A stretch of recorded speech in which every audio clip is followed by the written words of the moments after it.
तो भगवान तिरुपतिनाथ बहुत सारी लीलाओं का विस्तार है। इसलिए भगवान का एक सबसे बड़ा नाम है व्यंकटेश। ये व्यंकटेश नाम क्यों दिया है भगवान को? व्यंग का अर्थ होता है पाप और कट का अर्थ होता है काटना। व्यंग यानी पाप, कट यानी काटना। जो पापों को काटने के लिए ही इस धरती पर आए उनका नाम है भगवान व्यंकटेश। पाप काटने के लिए भगवान का अवतार हुआ है।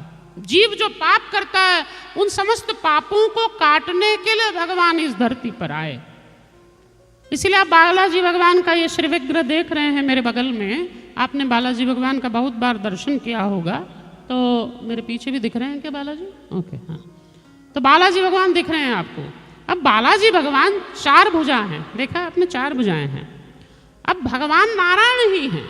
और अगर भगवान नारायण साक्षात वैकुंठाधिपति श्रीमन नारायण ही तिरुपति बालाजी हैं, तो भगवान नारायण की 4 भुजाओं में क्या क्या होता है नाथ? बोला ना, झोपले नहीं ना? हाँ बोला कि हाँ, भगवान की भुजाओं में होता है शंख, चक्र, गदा और पद्म।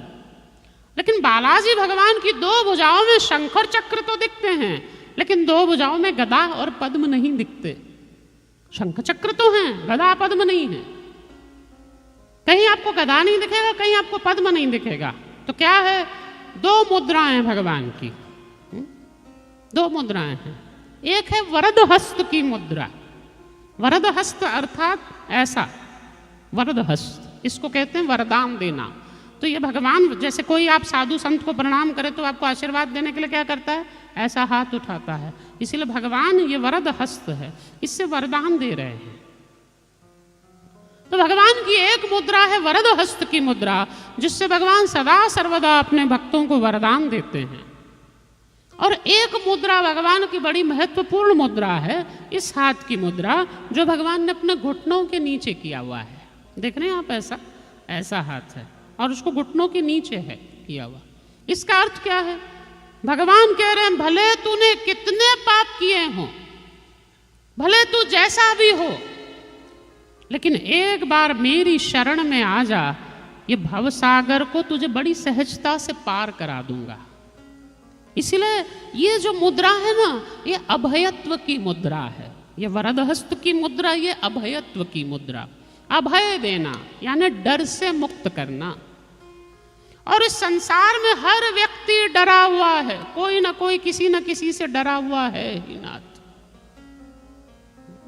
सब किसी न किसी से डरते हैं संसार में। ऐसा कोई नहीं जो डरता नहीं, हर आदमी किसी न किसी से डरता है। चूहा बिल्ली से डरता है, बिल्ली कुत्ता से डरती है, कुत्ता घर के मालिक से डरता है, मालिक अपनी पत्नी से डरता है, और वो पत्नी घर में फिर घुसे हुए चूहा से डरती है। तो कोई ना कोई किसी से डर रहा है। This is vicious cycle, never ending cycle. हर आदमी किसी न किसी से डर रहा है। यहां भय सबके मन में है, भय सबके मन में है, जबकि सबको पता है कि हम लाख कोशिश करने पर भी किसी चीज को बदल नहीं सकते। जो हमारे लिए जैसा प्लान्ड है वैसा ही होगा, जैसा प्लान्ड है वैसा ही होगा। होगा कि नहीं? बोलिए ना नाथ। जैसा है वैसा होगा। इसीलिए रामायण कहती है सोई जो राम रचि राखा, को करी तर्क बड़ा वही साखा। आपके टेंशन ले कोई भी बदलने वाली नहीं है। आप कितना भी टेंशन ले लीजिए, बहू आपके हिसाब से कभी चलने वाली नहीं है। आप कितना भी टेंशन ले लीजिए, बेटा आपके हिसाब से कभी चलने वाला नहीं है। आप कितना सोच लीजिए कि सब मेरे हिसाब से चलें, कोई आपके हिसाब से चलने वाला नहीं है। इसलिए जिंदगी तो बितानी है, और ये भी नहीं पता आगे क्या होगा। वो आप लोग कहते ना, जिंदगी एक सफर है सुहाना। क्या है आगे? यहां कल क्या हो किसने जाना। इसलिए nobody can predict what is going to happen in next moment. कोई नहीं बता सकता अगले क्षण क्या होने वाला है, अगला पल क्या है। इसलिए हमारी आपसे एक ही विनती है नाथ, भविष्य के बारे में लाख सोचने पर भी आप भविष्य बना नहीं सकते। भूतकाल के लिए लाख रोने पर भी आप कुछ नहीं कर सकते। कितना रोते रहिए, कुछ नहीं होने वाला। आप तो एक काम कर सकते हैं, वर्तमान में जीना सीखिए। अभी जो आपके हाथ में है ये प्रेजेंट, ये भगवान की तरफ से दिया हुआ सबसे बड़ा प्रेजेंट है नाथ। और भविष्य के चक्कर में और भूत की चिंता में हम अपने पूरे जीवन को खराब कर देते हैं। जो आई हुई समय है इसका भी आनंद नहीं ले पाते। इसलिए अभी क्या समय है इसको उपभोग करना सीखें नाथ। जो हाथ में मिला है, भले वो सुख है भले वो दुख है, जैसा भी है,